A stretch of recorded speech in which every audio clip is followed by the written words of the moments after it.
Okay, let's unpack this. Picture this.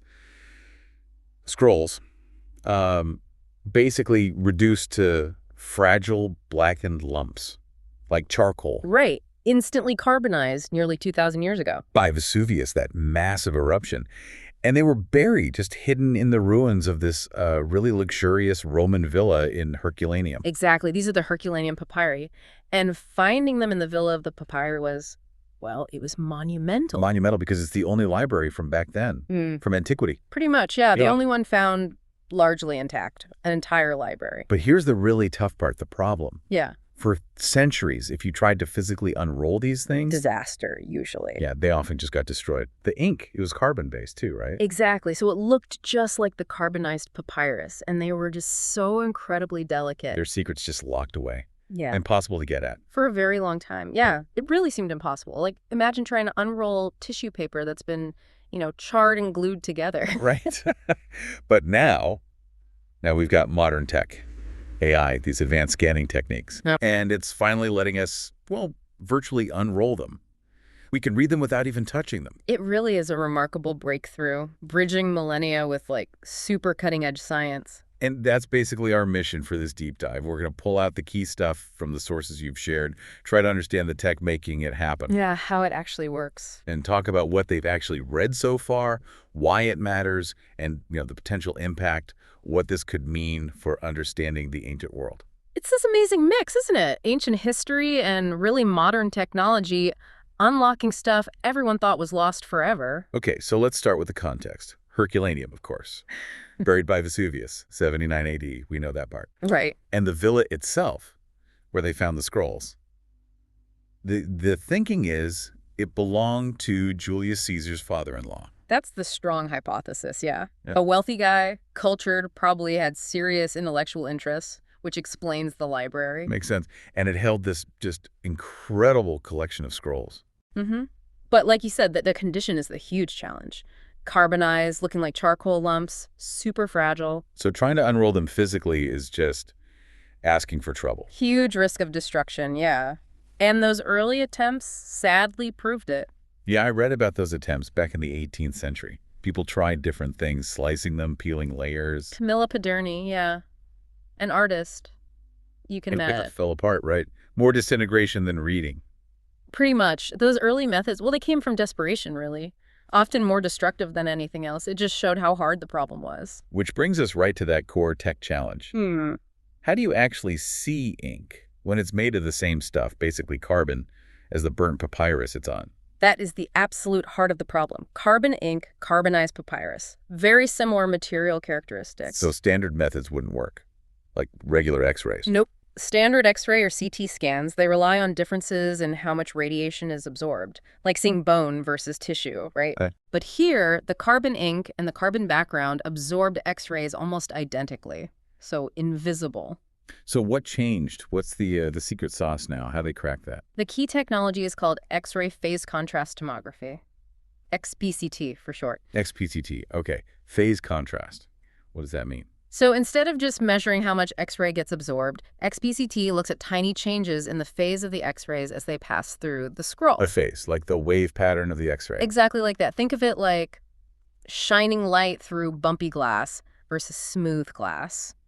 The amount of light getting through might be similar, but the pattern gets distorted by the bumps, right? Ah, I see. Well, the ink, even though it's carbon like the papyrus, it sits slightly raised on the surface. Or maybe it has a slightly different density microscopically. So it's tiny differences. Tiny, tiny differences, but enough to cause these miniature shifts in the X-rays phase. And that allows the researchers to map where the ink is, separate from the papyrus layers in the scan data. Wow. That is seriously cool. Using those minuscule physical differences. And the sources mentioned they needed powerful X-rays for this, like from places like the European synchrotron radiation facility. Absolutely. Synchrotrons produce incredibly intense, high-quality X-rays. You need that power and precision to get the resolution and contrast to see these subtle phase shifts in such difficult material. Okay, so you've got this super detailed scan data from the XPCT, Right. but it's still data from a, burnt lump.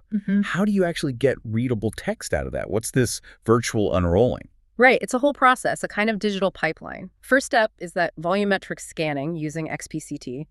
That creates the detailed 3D digital model of the scroll. So you have this complex, crumpled thing in the computer. Exactly. Layers all squished and stuck together. So the next huge step is segmentation. Segmentation. That sounds difficult. Oh, it is. Maybe the most challenging part and really time-consuming. You have to digitally identify and then separate, trace out each individual layer of papyrus within that 3D scan. Piece by piece. Yeah. Even though they're all distorted and fused. Piece by piece. It's not like unrolling a neat tube anymore. They're brittle, stuck together, crease in complex ways. I can just imagine, like digitally peeling apart layers of, well, burnt tissue paper, like you said. That's a great way to think about it. So once you've digitally separated those layers, the next step is texturing. Texturing. That's where you map the ink signals detected in the scan onto those digital surfaces you just segmented.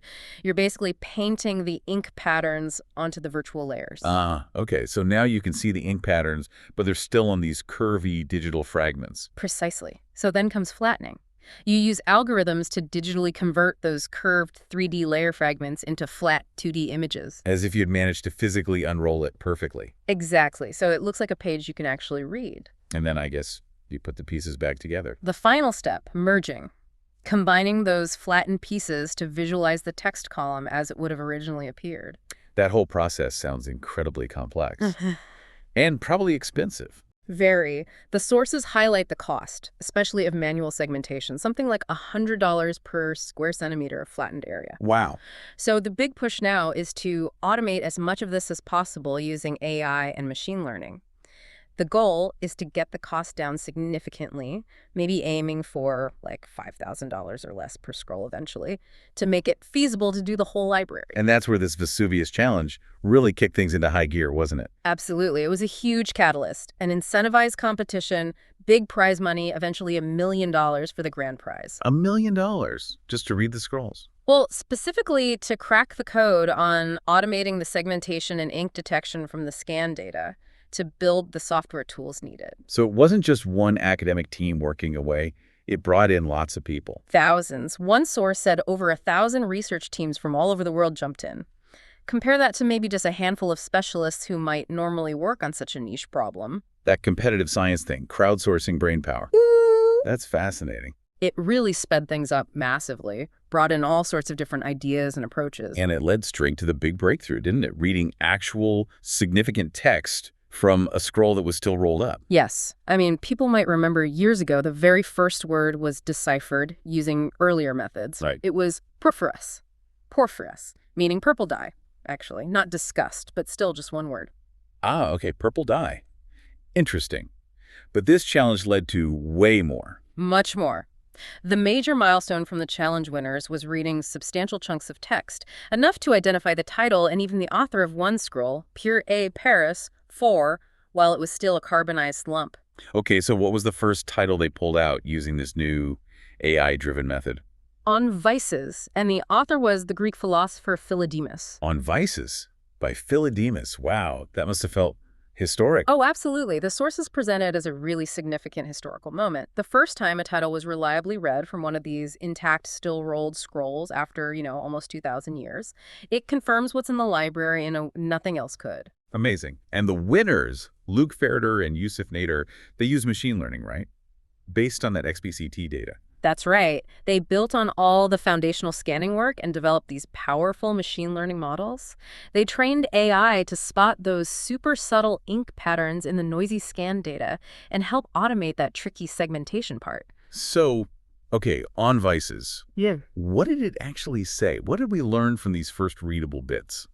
Well, the initial fragments they decipher seem to be Philodemus discussing the nature of pleasure, how pleasure relates to living a good life, which is core Epicurean stuff. Okay. Is there a specific quote or idea that came out? Yeah, one quote that got highlighted was, let me find it. As to, in the case of food, we do not right away believe things that are scarce to be absolutely more pleasant than those which are abundant. Scarce food isn't necessarily more pleasant than abundant food. That sounds kind of obvious. Or deceptively simple. Well, yeah, out of context it might seem that way, but the key is the context. Philodemus was an Epicurean. Right. Epicureans are all about pleasure, aren't they? Usually misunderstood, though. Exactly. Often misunderstood as just hedonism. But it was way more philosophical than that. This passage, it shows Philodemus is actually in the middle of a debate. A debate with who? With intellectual rivals, other philosophers or schools of thought who had different ideas about pleasure. He's arguing against them. So he's not just stating his view, he's pushing back against someone else's. Like saying rarity doesn't automatically equal more pleasure. Precisely. He's arguing against thinkers who maybe didn't define pleasure well or who linked value purely to scarcity. So this seemingly simple line about food, it's actually a window into very specific philosophical arguments happening back then. Oh, okay. It shows that Epicurean ideas of pleasure weren't just about feeling good. They involved real debate, rational arguments about what constitutes true pleasure, how you achieve it sustainably. And they were doing this in direct conversation or opposition to others. One source called it like an ancient Substack with people beefing. Yeah. I loved that analogy, too. It makes it feel much more real, doesn't it? Like, these weren't just stuffy philosophers writing abstract treatises. They were actively arguing, defending their views, maybe even calling people out in writing. Ancient philosophical beef. It definitely makes them seem more human, their debates more alive. It really does. Shows that these texts are records of specific, detailed arguments, not just summaries of ideas. So tell us more about Philodemus himself. We keep mentioning his name. Who was he? Philodemus of Gadara.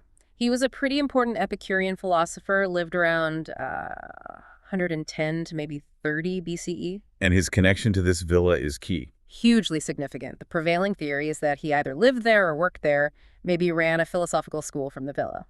So the library was basically his library, or the school's library. Seems very likely. Yeah. It appears to be full of his own writings and other texts important to Epicurean philosophy. It looks like it was a major center for Epicurean thought during the late Roman Republic. So finding more of his work, like this piece on vices, could actually change how we understand Epicureanism. Oh, definitely. We already rely on Philodemus a lot for understanding Epicureanism because many other sources are lost or fragmented, but finding more intact texts from him, especially ones where he's arguing specific points against rivals. That gives you the nuance. Exactly. The nuances, the debates, how they applied the philosophy in practice, it could genuinely reshape our view of ancient ethics and the whole intellectual scene back then. Okay, so stepping back. The big picture significance here. It's huge, right? Undeniably. It's a massive milestone, both technologically and historically. We're getting access to an entire library's worth of information that was physically there, but totally unreadable, effectively lost. Turning charcoal back into texts. Pretty much. But this is just the start, isn't it? Reading parts of one scroll?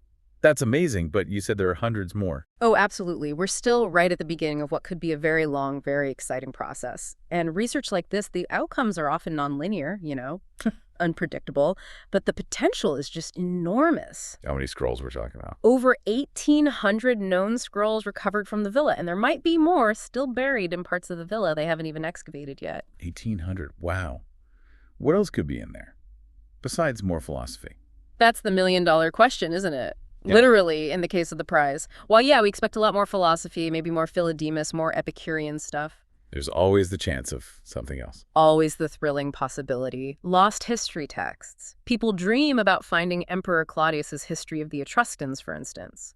Or lost literature, famous Greek plays we only know by name, maybe parts of the epic cycle, those stories around the Trojan War that aren't Homer. Or even just like everyday stuff, letters, shopping lists, cookbooks. Exactly. And even seemingly mundane things like that would be incredibly valuable for historians, giving us granular details about daily life, economy, literacy in the Roman world. Priceless insights. And this whole project, it really shines the light on how AI is starting to change historical research more broadly, doesn't it? It really does. It's not just deciphering damaged texts like these scrolls. AI is being used in archaeology now, analyzing images, classifying pottery shards. Managing huge digital archives, too, I bet, making them searchable. Yes, and in quantitative history, finding patterns in vast data sets that a human researcher could just never spot on their own. It's opening up new ways to ask questions about the past. And we should probably mention the language here. These first scrolls are in Greek, right? Because of Philodemus. Correct, reflecting his work and the Hellenistic philosophical tradition. But there's always speculation, maybe hope, that there could be a separate Latin section of the library somewhere else in the villa yet to be found. That would be amazing, too. And of course, once anything is deciphered, There's still the huge task of translation, making it accessible. Absolutely. The tech unlocks the text, but scholarship, translation, interpretation, context, that's what brings the knowledge to life for everyone else. So what a journey this really is. You think about it. Ancient ash from this catastrophe. Preserving it by destroying it, almost. Yeah, hidden for millennia. Yeah. And now we have cutting-edge AI, advanced physics with these scanners, bringing voices from 2,000 years ago back, letting us listen in on their debates about pleasure and food. It's truly mind-boggling when you trace that path, how close we came to this knowledge being lost forever, and now it's slowly coming back. It really makes you wonder, doesn't it? If technology like this can unlock secrets buried for millennia, secrets we thought were gone for good, what else is out there? What other historical mysteries are just sitting there, maybe hidden in plain sight, but unreadable, just waiting for the next technological breakthrough, tools we haven't even imagined yet? It shows a past isn't static, is it? It's still a place of active discovery. Constantly being reshaped, not just by digging things up, but by inventing new ways to see what we already have. Yeah. It's fascinating to think